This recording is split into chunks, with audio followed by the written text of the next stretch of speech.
안녕하세요. 이번 시간에는 수감각에 대해서 알아보도록 하겠습니다. 먼저 수감각의 의미에 대해서 알아보고, 그리고 수감각은 어떠한 특성이 있는지, 그리고 후속 영상에서 수감각을 기를 수 있는 방법에 대한 것들도 한번 다루어 보도록 하겠습니다. 먼저 수감각의 의미에 대해서 한번 알아보려고 하는데요. 수감각은 굉장히 그 정의가 다양하게 되어 있고요. 아직까지 딱 이거다라는 합의는 없는 것 같아요. 하지만 가장 많이 쓰이는 것으로 전미 수학교사협회에서 2000년에 발표한 내용을 가지고 한번 이야기를 나눠볼게요. 먼저 한번 읽어보겠습니다. 수감각은 수의 의미와 다양한 수 사이의 관계를 이해하는 수에 대한 직관적인 능력이자 수에 대한 상대적인 크기를 인식하고 다양한 방법으로 수체계를 활용하는 방법을 이해하는 능력이다. 이 영상에서 어떤 학문적인 이야기를 다루는 게 주가 아니라 아이들이 공부하는데 어떻게 하면 도움을 줄 수 있을까가 가장 중요한 내용이니까요. 그 내용들을 중심으로 한번 이야기를 나눠볼게요. 하지만 이 문장은 한 번 정도 소개해드리고 싶어서 한번 이렇게 준비해봤습니다. 수감각에 대한 각각들을 한번 이야기해보고 이게 아이들을 가르치는 상황에서는 어떻게 적용이 되는지를 이야기 나눠볼게요. 좀 긴 내용이어서 두 개의 영상으로 나누어 준비하려고 합니다. 먼저 수의 의미예요. 수의 의미에 대한 영상은 따로 준비가 되어 있습니다. 옆에 카드로도 띄워 놓을 테니까요. 혹시 안 보셨다면 참고하시면 좋을 것 같아요.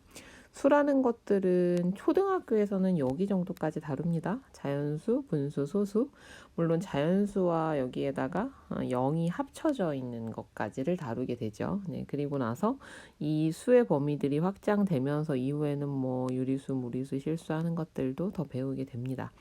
그래서 이 부분들을 잘 이해하는 것이 이후에 아이들이 수체계를 확장하는데 굉장히 중요한 일이거든요. 그래서 이 부분들을 좀 잘 알 수 있도록 도와주시는 게 필요하고요.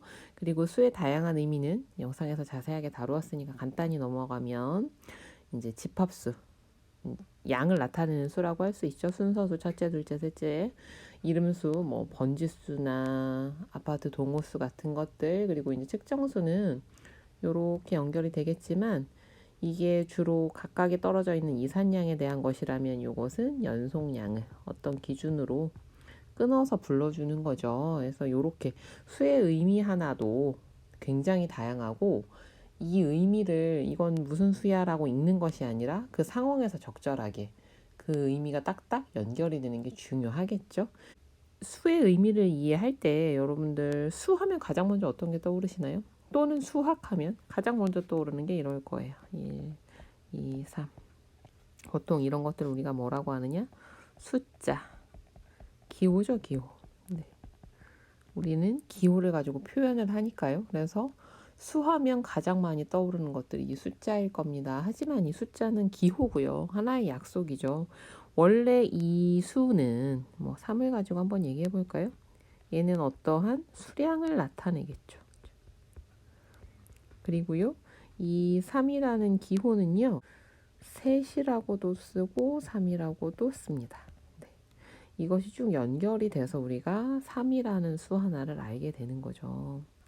그런데 원래는 요거를 나타내려고 기호가 나온 건데 기호를 주로 다루다 보니까 사람들이 이 기호가 어떤 수와 연결되어 있는지를 생각보다 충분히 다루지 않는 데서 아이들이 초기 수감각 형성에 많은 어려움을 느껴요. 그래서 이 부분, 이 다리를 튼튼하게 이게 언젠가는 끊어야 되는 다리기는 해요. 계속 들고 다니면 무거우니까. 하지만 정확히 잘 알고 난 다음에 이게 끊어져야지 연결도 안 됐는데 끊어놓으시면 안 돼요. 그래서 요것들을 많이 연결해주는 활동을 초기에 많이 해주시는 게 정말 좋습니다.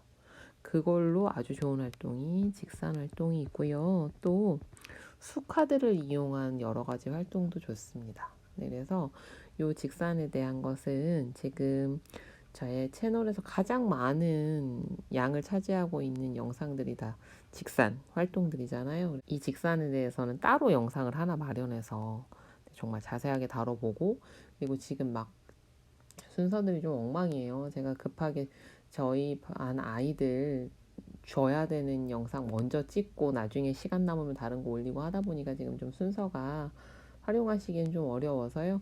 그것도 좀 재생 목록 정리를 했는데 어떤 순서로 학습하시면 좋을지도 영상을 따로 한번 마련을 해보도록 하겠습니다. 수의 의미는 이 정도로 하고요. 다음은 수 사이의 관계입니다. 수 사이의 관계는요. 요 과정을 통한 수 사이의 관계라고 생각하시면 돼요. 합성과 분해. 합성이라는 거 딱 요즘에 올라오고 있는 영상이죠. 합성이 바로 모으기입니다. 가장 기본적으로. 분해는 그럼 뭘까요? 네, 가르기죠. 그래서 처음에 초기의 아이들이 덧셈 뺄셈이라는 형식화를 거치기 이전에 많이 가르고 많이 모으는 활동을 해주시는 게 좋아요. 예, 두 가지로 나눠서 지금 올리고 있죠. 6이야 하고 있고요. 그 다음에 10이야, 그 다음 10이 되는 수. 10이 되는 수는 또 특별히 더 중요합니다.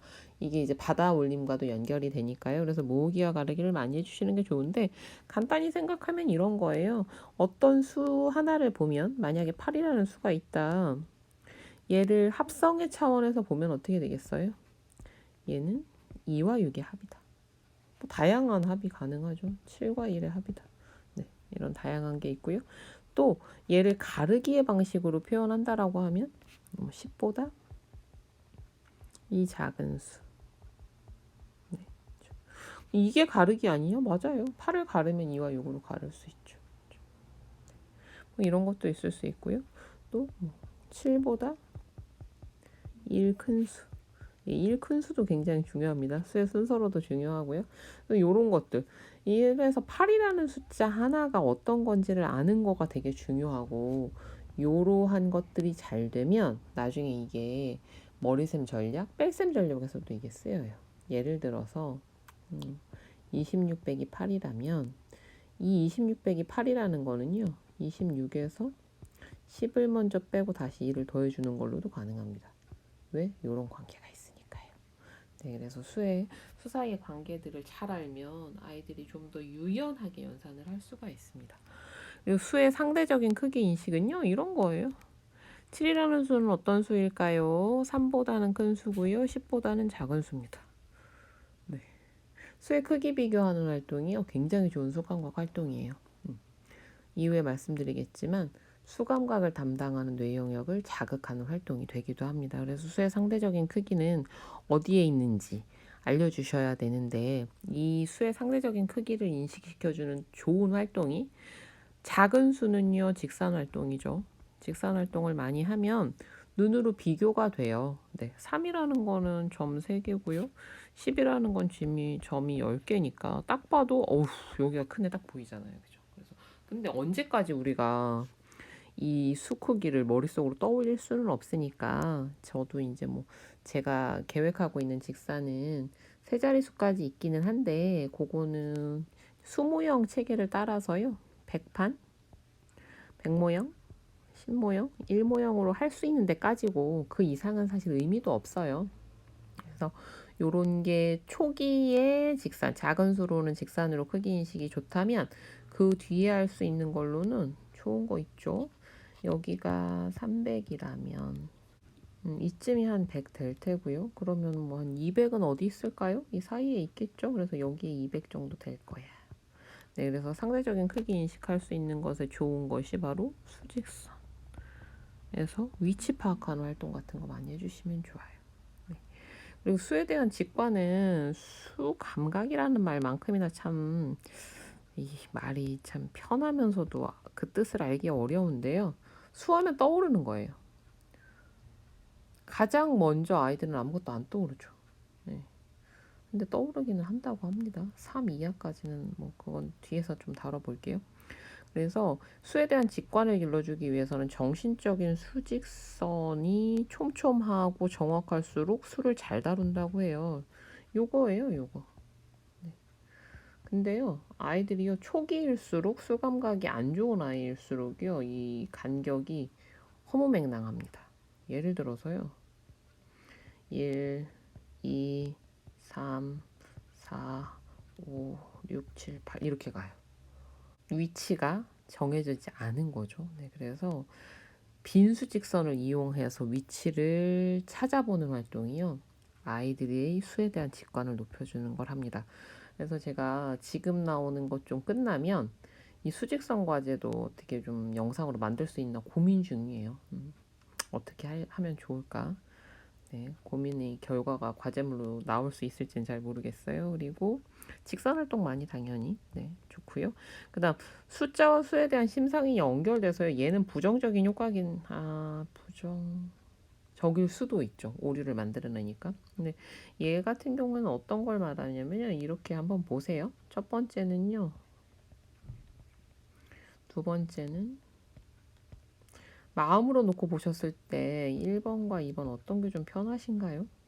대부분 이게 좀 편하실 거예요. 왜 이게 편하냐? 우리가 항상 이렇게 써서 그래요. 1, 2, 3, 4, 5, 6, 7. 네, 직관이라고 하지만 훈련에 의해서 만들어진 거라고 볼 수 있겠죠. 요런 것들이 좀 잘 되어 있는 아이들이 그래서 흔히 작은 수가 왼쪽에 올 때 300, 400 이렇게 올 때 인식도 빠르고 편안하게 느낀다고 합니다. 이러한 직관들이 수를 다룰 때 저희한테 도움을 준다고 해요. 네. 물론 오류를 일으키기도 하지만요. 그래서 여기까지 이번 영상에서는 다뤄볼 거고 나머지 부분들은 수감각 영상 2에서 다시 한번 이야기 이어나가도록 하겠습니다. 네, 영상 들어주셔서 감사하고요. 다음 영상에서 또 뵐게요.